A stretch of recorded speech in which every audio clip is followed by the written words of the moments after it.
صلی اللہ علیہ وسلم نے فرمایا جو فرض نماز کے بعد آیت الکرسی پڑھے گا، فرض نماز کے بعد آیت الکرسی پڑھے گا، اس کے اور جنت کے درمیان اس کی موت کا فاصلہ ہے، مرتے ہی سیدھا جنت میں جائے گا۔ آپ نے فرمایا جو آدمی وضو کرے اور اس کے بعد آسمان کی طرف نگاہ اٹھائے اور پڑھے اشہد ان لا الہ الا اللہ وحدہ لا شریک لہ واشہد ان محمدا عبدہ ورسولہ، تو جنت کے 8 دروازے اس کے لیے کھول دیے جائیں گے، جس سے چاہے داخل ہو جائے۔ آپ صلی اللہ علیہ وسلم نے فرمایا جو 100 مرتبہ پڑھے لا الہ الا اللہ لا الہ الا اللہ 100 مرتبہ، جب قیامت کے دن اٹھے گا نا تو اس کا چہرہ 14ویں رات کے چاند کی طرح چمک رہا۔ مستورات گھر میں روٹی پکا رہی، آٹا گوندھ رہی اور کیا پڑھ رہی؟ لا الہ الا اللہ لا الہ الا اللہ۔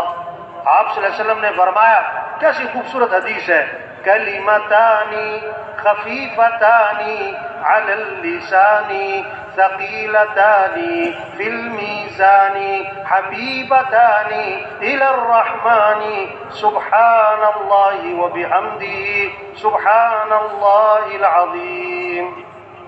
2 کلمے ہیں، زبان پر بہت ہلکے ہیں، قیامت کے دن ترازو میں بڑے وزنی ہیں اور اللہ کو بڑے محبوب ہیں۔ وہ کیا ہے؟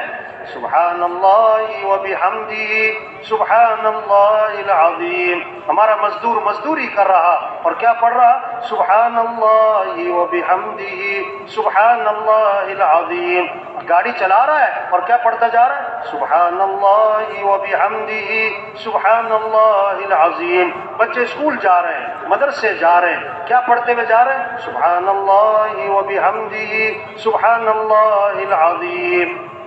آپ صلی اللہ علیہ وسلم فجر کی نماز کے لیے تشریف لے جا رہے ہیں، فجر، اور حضرت جویریہ رضی اللہ عنہا آپ کی بیوی مصلی پر بیٹھی ذکر کر رہی ہیں۔ اس کا مطلب کیا ہوا کہ جب آپ فجر پڑھنے جاؤ تو بیوی کہاں پر ہو؟ کہ مصلی پر ہو۔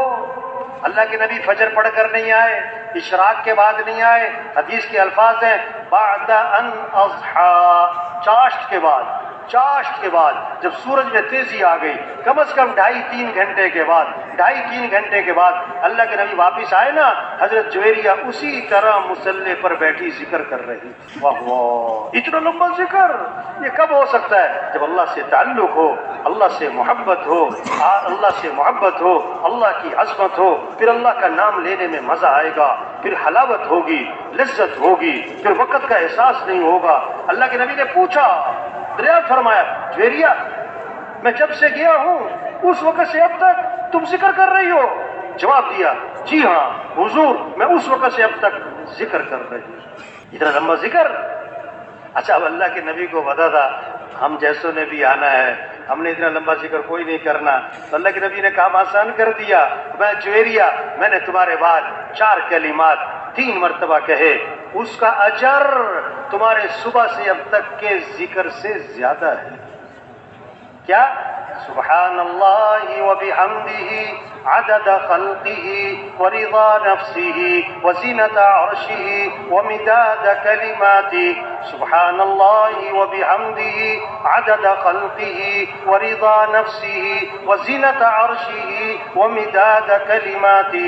سبحان اللہ وبحمدہ عدد خلقہ ورضا نفسہ وزینۃ عرشہ ومداد کلماتہ۔ اس کا اجر تمہارے صبح سے اب تک کے ذکر سے زیادہ ہے۔ آپ نے فرمایا جو کثرت سے درود شریف پڑھے گا، یہ نہیں کہ 10 دفعہ 100 دفعہ، فرمایا جو کثرت سے درود شریف پڑھے گا جنت میں اسے میرا پڑوس ملے گا۔ کون کون حضور کا پڑوس چاہتا ہے؟ لوگ دونوں ہاتھ کھڑے کرتے ہیں، اچھی بات ہے، جذبہ ہونا چاہیے، محبت کا تقاضا یہ ہے، لیکن بھائی اللہ کے نبی نے فرمایا کثرت سے کیا پڑھو، اور علماء نے لکھا ہے جو 300 دفعہ روزانہ پڑھے گا نا یہ کثرت میں آ جائے گا۔ یہ کس میں آ جائے گا؟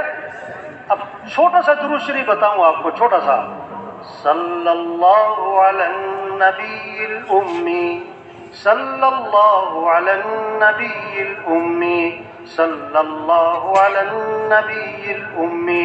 جیسے گلاب جامن کھاتے ہوئے مزہ آتا ہے نا، اور گلاب جامن کا نام سن کے منہ میں کیا آتا ہے؟ پانی آتا ہے.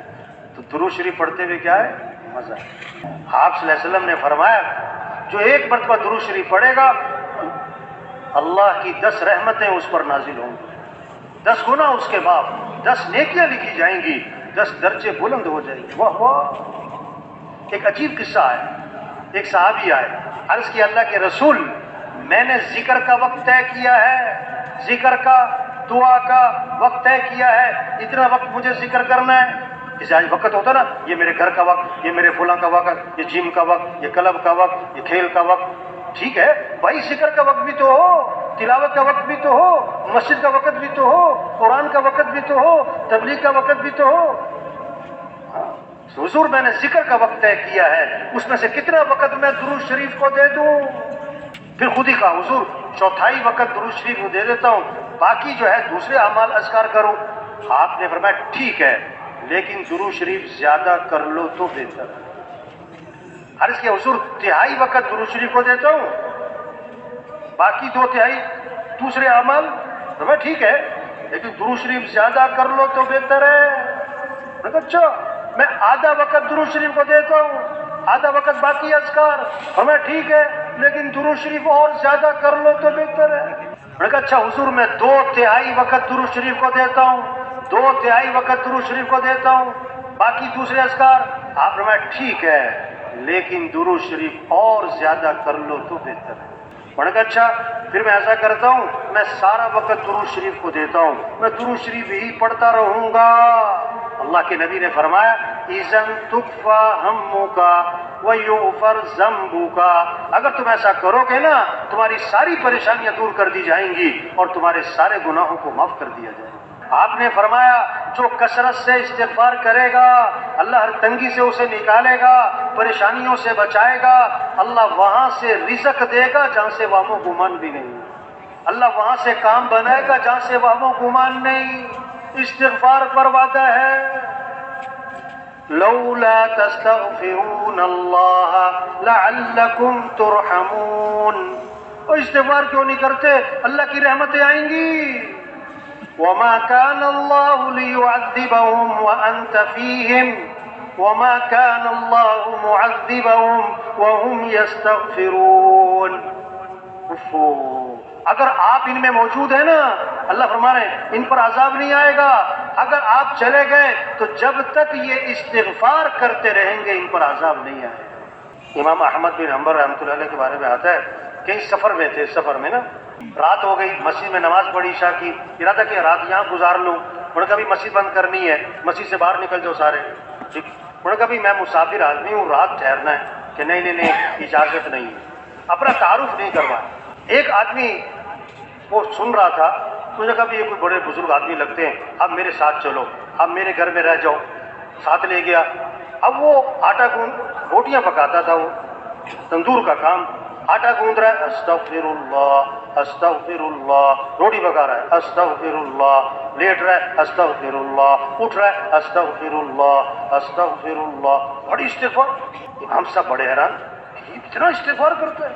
اس کو پوچھا بھائی تم بڑا استغفار کرتے ہو, کیا فائدہ ہے اس کا؟ انہوں نے کہا جی میرے بڑے مسائل تھے, جب سے میں نے استغفار کی کثرت کی ہے اللہ نے میرے مسئلے حل کر دیے, اور میں جو اللہ سے مانگتا ہوں اللہ میری دعا قبول کر لے. بس ایک دعا رہ گئی ہے, ایک دعا ابھی تک قبول نہیں ہوئی, باقی میری ساری دعائیں قبول ہو گئی, جو مانگ تو مل جاتا ہے. ایک دعا نہیں ہوئی. وہ کون سی دعا جو قبول نہیں ہوئی؟ کہ میں نے ایک نام سنا ہے امام احمد بن حنبل, کوئی بڑے بزرگ آدمی ہیں, میں نے اللہ سے دعا مانگی ہے کہ اللہ میری کبھی مجھ سے ملاقات تو کروا دے, بس یہ دعا رہ گئی ہے, باقی ساری قبول ہو گئی. انہوں نے کہا اللہ کے بندے تیری وہ دعا بھی قبول ہو گئی, میں جو تیرے سامنے بیٹھا ہوں احمد بن حنبل ہی بیٹھا ہوں, اور مجھے لگتا ہے تیرا استغفار ہی مجھے کھینچ کے لایا ہے. ایک صحابی آئے, عرض کیا حضور رات مجھے بچھو نے ڈس لیا, رات مجھے بچھو نے ڈس لیا. آپ نے کیا فرمایا؟ اگر تم نے یہ دعا پڑھی ہوتی تو بچھو تمہیں نقصان نہ پہنچا سکتا. اعوذ بکلمات اللہ التامات من شر ما خلق. صبح کس سے مانگے, شام کس سے مانگے, دن رات کس سے مانگے, کس سے مانگنا ہے؟ حضرت عبداللہ بن عمر رضی اللہ عنہ فرماتے ہیں حضور صلی اللہ علیہ وسلم اس دعا کا پڑھنا کبھی نہیں چھوڑتے تھے.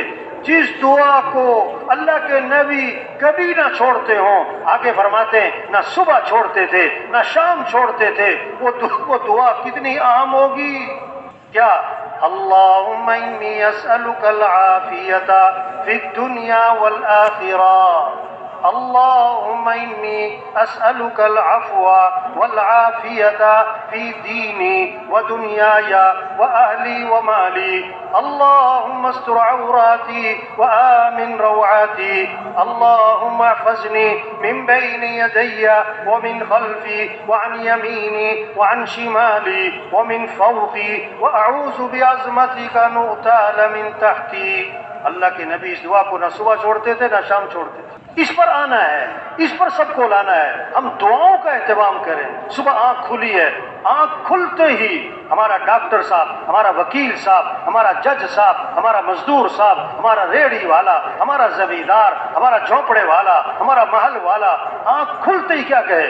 الحمدللہ الذی احیانا بعدما اماتنا والیہ النشور. اب بیت الخلا جا رہے ہیں تو بیت الخلا جانے سے پہلے کیا پڑھے؟ اللہم انی اعوذ بک من الخبث والخبائث. بیت اللہ سے فارغ ہو کر آئے، فوراً زبان پر آئے غفرانک الحمدللہ الذی اذهب عنی الاذى وعافانی. دعائیں ہیں، مسئلوں کا حل دعاؤں میں ہے. اللہ سے مانگنا ہے. صبح کی دعائیں ہیں، شام کی دعائیں ہیں، گھر سے نکلتے ہوئے دعا ہے، گھر میں داخل ہوتے ہوئے دعا ہے، بازار کی دعا ہے، ہاں ہر موقع کی دعا ہے.